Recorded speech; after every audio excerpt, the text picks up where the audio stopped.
Nagsagawa ang COMELEC ng Bulacan ng Satellite Registration of Voters para sa mga kapulisan ng Bulacan na ginanap dito sa conference ng Camp General Alejo S. Santos, City of Malolos, Bulacan. Ang aktibidad na ito ay pinangunahan ni Police Colonel Relly B. Arnedo, Provincial Director ng Bulacan Police Provincial Office, katuwang si Attorney Julio Nicanor C. Ginto, Election Officer 4 ng COMELEC Bulacan.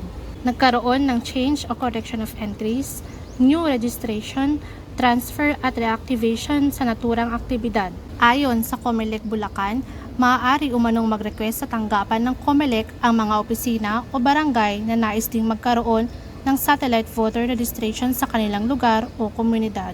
I am Attorney Julio Nicanor Ginto, the Election Officer of the City of Malolos here in Bulacan.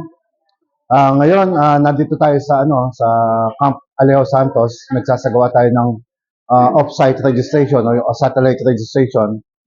At yung office namin, being in the capital city, meron din tayong tinatawag na Register Anywhere program, no?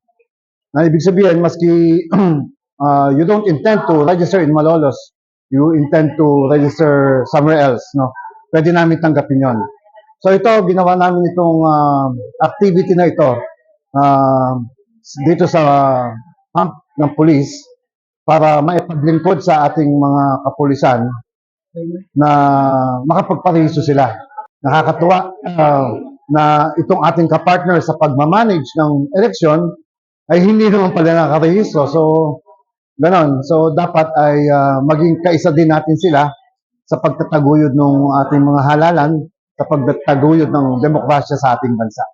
Ang pagrerehistro ay hanggang September 30, 2024 lamang.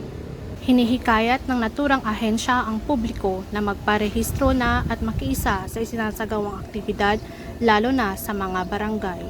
Mula dito sa Bulacan Police Provincial Office, ako ang inyong PNN correspondent, Patrolwoman Janet Balad. Alagad ng batas, tagataguyod ng balitang pulis.